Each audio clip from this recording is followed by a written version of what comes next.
사무엘상 15장 17절부터 23절 말씀 마음을 집중하시고 함께 읽어보십니다. 사무엘이 이르되 왕이 스스로 작게 여길 그때에 이스라엘 지파의 머리가 되지 아니하셨나이까? 여호와께서 왕에게 기름을 부어 이스라엘 왕을 삼으시고 또 여호와께서 왕을 길로 보내시며 이르시기를 가서 죄인 아말렉 사람을 진멸하되 다 없어지기까지 치라 하셨거늘 어찌하여 왕이 여호와의 목소리를 청종하지 아니하고 탈취하기에만 급하여 여호와께서 악하게 여기시는 일을 행하였나이까? 사울이 사무엘에게 이르되 나는 실로 여호와의 목소리를 청종하여 여호와께서 보내신 길로 가서 아말렉 왕 아각을 끌어왔고 아말렉 사람들을 진멸하였으나 다만 백성이 그 마땅히 멸할 것 중에서 가장 좋은 것으로 길갈에서 당신의 하나님 여호와께 제사하려고 양과 소를 끌어왔나이다 하는지라.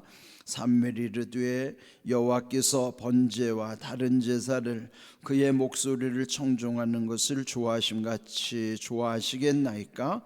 순종이 제사보다 낫고 듣는 것이 숫양의 기름보다 나으니 이는 거역하는 것은 점치는 죄와 같고 완고한 것은 사신 우상에게 절하는 죄와 같음이라. 왕이 여호와의 말씀을 버렸으므로 여호와께서도 왕을 버려 왕이 되지 못하게 하셨나이다 하니 아멘. 사람이 한결같기란 참으로 어렵습니다. 우리가 삶 속에서도 보면은 변화와 변질이라고 하는 것, 그는 우리가 음식물을 봐도 그래요. 어떤 것이 그게 음식이 삭혀지면은 발효가 돼가지고 더 좋아지는 거죠. 그런데 그게 썩어지면은 변질이 돼서 나빠지는 거예요. 그러니까 음식물도 그것이 삭혀질 때 발효되면 좋은 것이고 썩어서 변질되면 나쁜 거예요. 그러니까 사람도 마찬가지예요. 갈수록 발효돼서 묵을수록 좋아지는 사람이 있는가 하면 발효는 묵혀둘수록 좋아지는 거잖아요. 그런데 썩는 것은 썩을수록 나빠지는 것이라 그게 냄새나고 변질되는 거예요. 사람도 크게 방향이 두 가지예요. 변화를 향하여 나아가는 사람이 있는가 하면은 변질돼서 썩는 사람들이에요. 삭혀져서 발효되는 사람처럼 변화되어 좋아지는 사람, 점점 더 좋아지는 사람이 있는가 하면 썩어져서 냄새나고 변질돼서 그렇게 나빠지는 사람들이 있어요. 그런데 성경은요, 우리가 천국을 향하여 가는 것은 점점 더 좋아지는 삶으로 변화되어야 되는 거예요. 성화라고 하는 건 거룩해져 가는 과정을 일컬어서 성화라 그러거든요. 그 성화라고 하는 건 점점 더 예수님을 닮아가는 모습이에요. 그렇다면 우리가 나이가 들면 들수록 더 예수님 닮아야 되고요, 우리가 죽을 때쯤 되면 거의 예수님 가깝게 바뀌어져서 가야 돼요. 그렇게 천국 가야 맞아요. 그게 성경이 우리에게서 말하는 변화에 대한 말씀이라고요. 점점 더 변화되어 예수님을 더욱 닮아져서 마침내 우리가 이 육신의 장막을 벗으면 우리도 예수님처럼 되는 거예요. 그게 가장 좋은 변화의 모습이죠. 그런데 오늘 이 사울에 관한 것을 보면은 그가 결국은 처음에는 겸손한 자여서 하나님이 택하셨고 기대하는 바도 컸지만은 결국은 오늘 이 말씀에서 보면은 그는 변질되어 하나님께 버림받은 사람이 됐던 것입니다. 그는 우리 모습도 다르지 않아요. 우리도 변화를 향하여 갈 것인가, 변질되어 갈 것인가. 교회 안에서도 보면요, 이런 모습들이 아주 우리에게도 이게 아주 심각한 문제라고요. 나는 점점 더 변화되고 있는가, 아니면 변질되어 가고 있는가. 이 모습 속에서 우리가 정말 하나님 앞에서 어떻게 사는 것이, 또 어떻게 그렇게 될 수 있는가, 비결을 배워야 되는 것이죠. 17절 보실까요? 사무엘이 말하기를 왕이 스스로 작게 여길 그때에 이스라엘 지파의 머리가 되지 아니하셨나이까? 여호와께서 왕에게 기름을 부어 이스라엘 왕을 삼으시고. 사울이 왕이 될 때는 그가 스스로 하나님 앞에 작게 여길 때였어요. 그걸 우리는 일컬어 겸손이라고 표현하잖아요. 겸손은 하나님 앞에서 자기가 아무것도 아니라는 것을 깨달을 때, 그게 겸손한 모습이에요. 오늘 제목처럼 스스로 작게 여길 때, 여러분 이게 겸손한 모습이 끝까지 유지되기가 이렇게 어려운 것이죠. 이렇게 사무엘이 지금 사울을 책망하는 것은 옛적에 그가 처음 왕으로 지명될 때는 스스로 작게 여길 그때에 하나님이 그를 높여주셨음을 말씀하는 것이죠. 그런데 지금 이렇게 책망을 듣는 순간 그는 얼마나 변질되었는가.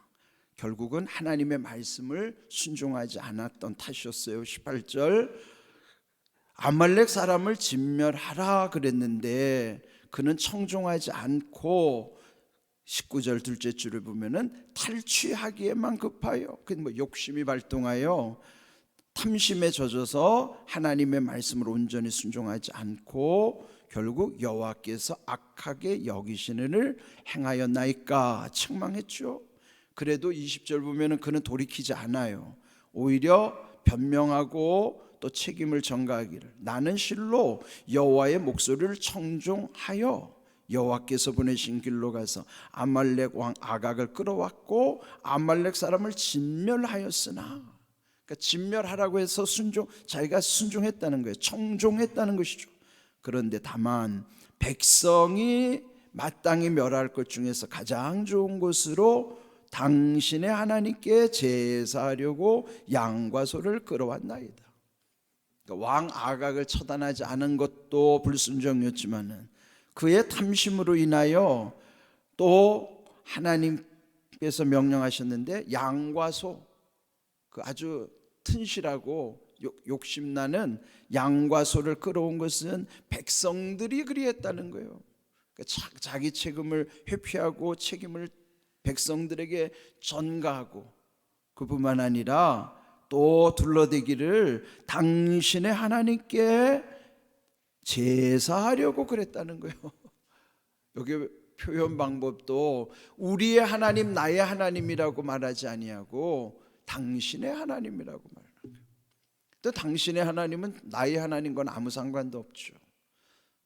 사무엘을 걸어서 당신의 하나님께 제사하려고 그런 거예요. 여러분, 하나님은 나의 하나님, 우리의 하나님이야지 당신의 하나님이 되면은 나와는 아무 상관이 없는 하나님이에요. 지금 이렇게 사울이 변질되니까 하나님을 향해서도 나의 하나님, 우리의 하나님이라고 고백할 수가 없는 거예요. 이렇게 변질되어 있어요.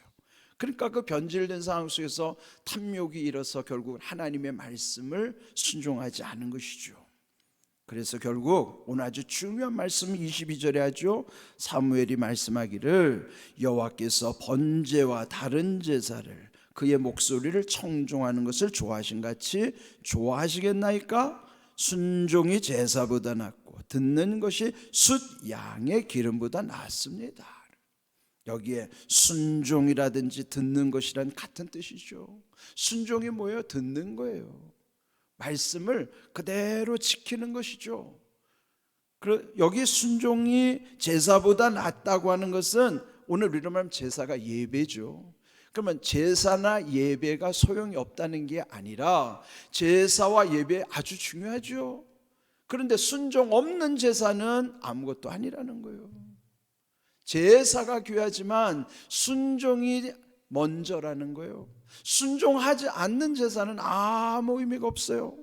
순종할 때 그 제사와 예배가 귀한 것이에요.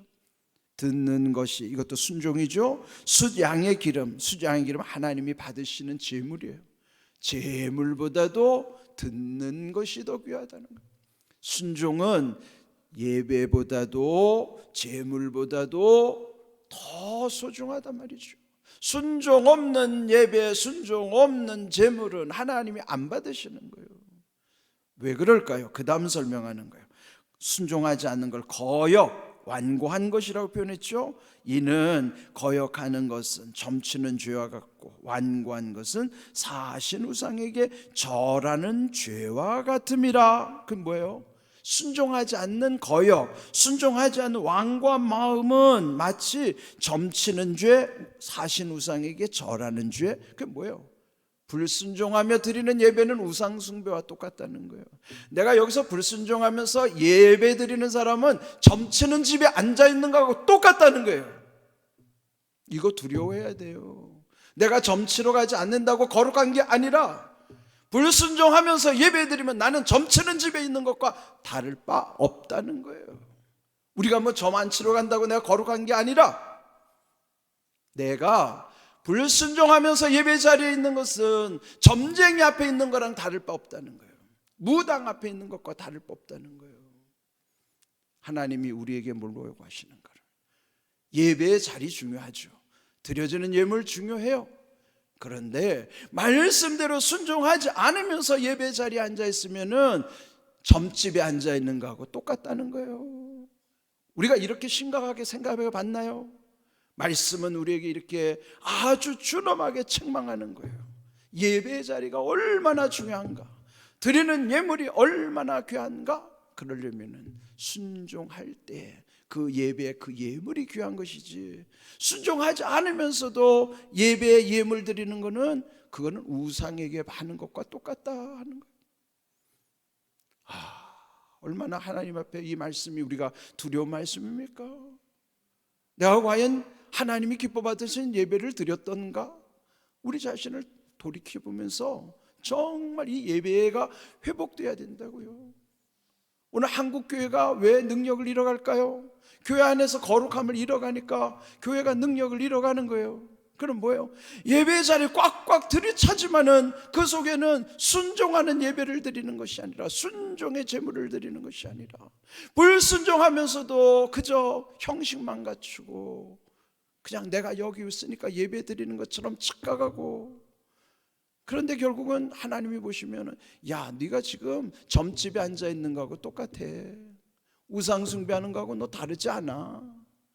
이것이 오늘 하나님이 준엄하게 나에게 꾸짖는 말씀이에요. 여러분, 남을 탓하지 마세요. 나를 돌아봐야 돼요.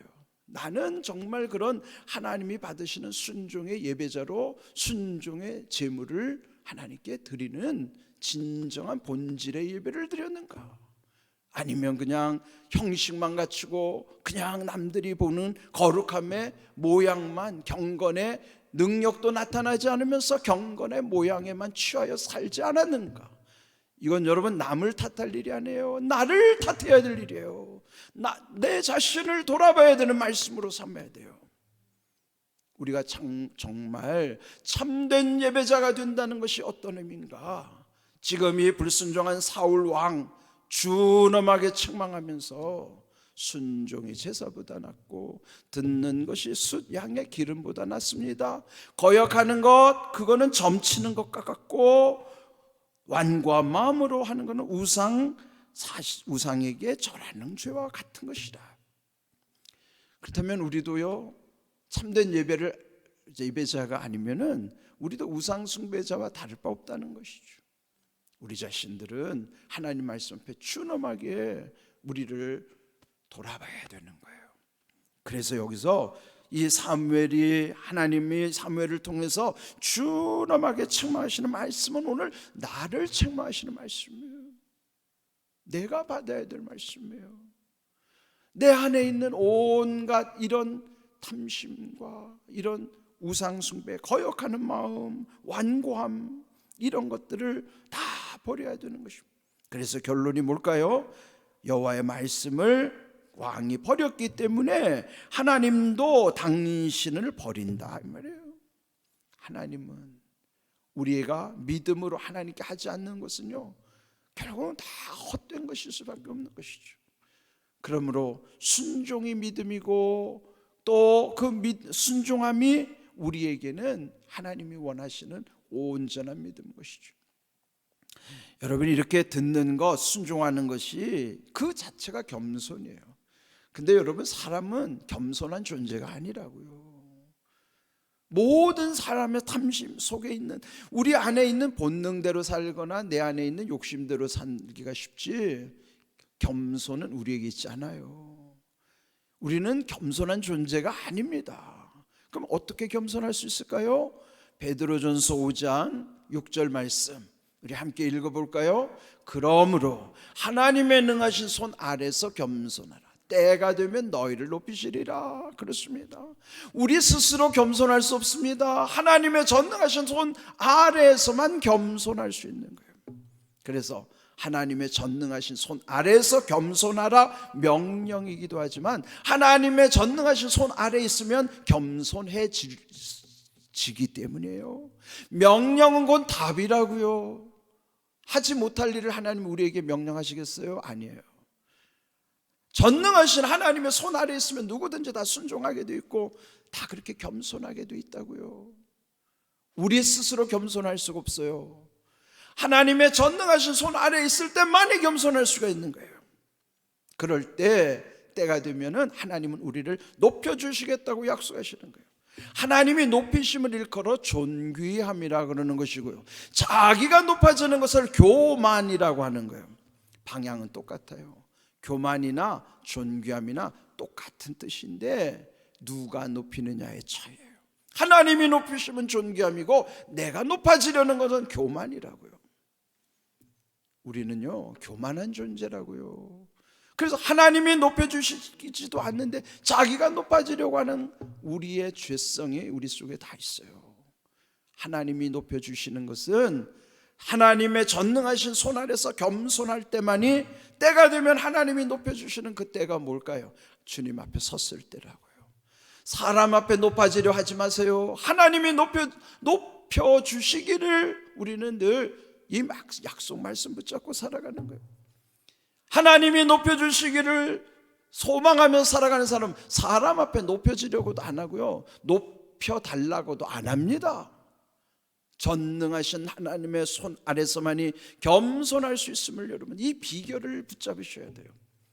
내 스스로는 겸손한 존재도 아니고 겸손할 수도 없어요. 겸손할 수 있는 비결은 오직 전능하신 하나님의 손 아래 있을 때만이 나는 아무것도 아닌 존재라는 사실. 사울이 처음에 스스로 작게 여길 때는 그가 하나님 앞에서는 자기가 아무것도 아닌 존재라는 걸 알았어요. 고린도 전서 1장 27절에 보면 우리를 일컬어서 하나님이 우리를 왜 택하셨는가? 우리는 미약하기 때문에, 우리는 연약하지만 하나님이 우리를 삼으신 것은 강한 자를 부끄럽게 하시기 위함이라는 것이에요. 우리가 잘나서 자격이 있어서 하나님 우리를 택해 주신 게 아니잖아요. 우리가 늘 전능하신 하나님의 손 아래서만이, 하나님의 하나님 되심 아래서만이 나의 나됨이 확실하게 깨달아지는 것이지, 하나님의 하나님 되심 그것을 깨닫지 못하면 나의 나됨을 절대 깨달을 수가 없어요. 오늘 분명한 말씀을 기억하십시오. 우리가 스스로 겸손할 수 없다는 것 인정해야 되고, 겸손할 수 있는 비결은 오직 하나님의 전능하신 손 아래서만이 겸손할 수 있다는 걸 기억하십시오. 그럴 때가 되면 하나님은 우리를 존귀하게 높여주심을 기억하시고, 이 땅에서 인정받기보다는 하나님이 인정하시는 복된 믿음으로 살아갈 수 있기를 주님의 이름으로 축복합니다. 아멘.